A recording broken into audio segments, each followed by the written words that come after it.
দোকানের মতো ভাপা সন্দেশ থাকছে বাড়িতেই। চলো তাহলে রেসিপিটা শুরু করা যাক। এর জন্য প্রথমেই নিয়ে নিয়েছি জল ঝরানো পনির বা ছানা, যেটাই নাও। এরপর এটাকে হাতের সাহায্যে একটু ক্রাশ করে নিতে হবে।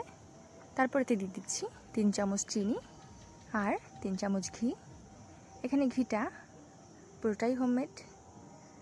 এরপর এটাকে আরও একবার হাতের সাহায্যে ভালো করে মেখে নিতে হবে। এর ভিতরে যেন কোনো রকম দানা না থাকে। তো দেখো, একদম মোলায়েম করে মেখে নিয়েছি। এরপর এর ভিতর দিয়ে দিচ্ছি ক্রাশ করা বাদাম আর কিশমিশ। এরপর যে টিনটাতে আমরা সন্দেশটাকে ভাপিয়ে নেব সেই টিনটা রেডি করে নিচ্ছি। তার জন্য দিয়ে দিচ্ছি 1 চামচ ঘি।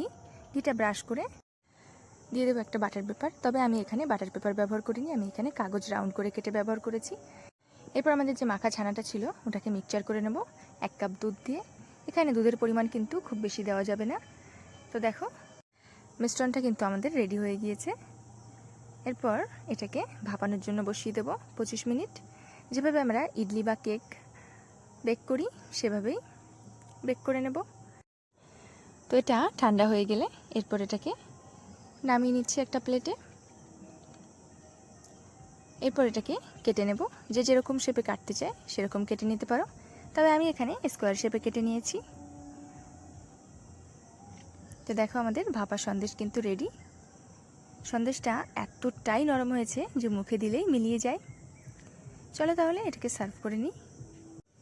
এই সম্পূর্ণ ভাপা সন্দেশটা তৈরি করতে কিন্তু খুব বেশি সময় লাগে না, 1 ঘন্টার ভিতরই পুরো প্রসেসটা হয়ে যায়। এরপর এটাকে একটু ডেকোরেশন করে নিচ্ছি, তার জন্য উপর থেকে দিয়ে দিচ্ছি কিশমিশ। তো চলো তাহলে, আমাদের ভাপা সন্দেশ একদম রেডি। তাহলে আজকের ভিডিওটা এখানেই শেষ করছি। সবাই ভালো থেকো, সুস্থ থেকো, সাবধানে থেকো। দেখা হচ্ছে পরে নতুন একটি ভিডিওতে। আর রেসিপিটি ভালো লাগলে অবশ্যই একবার ট্রাই করো, আশা করি তোমাদেরও খুব ভালো লাগবে। তো দেখো, এখানে একটা সন্দেশ আমি ভেঙে দেখাচ্ছি, তাহলেই তোমরা বুঝতে পারবে এটা কতটা সফট হয়েছে। চলো তাহলে আজকের মতো টাটা।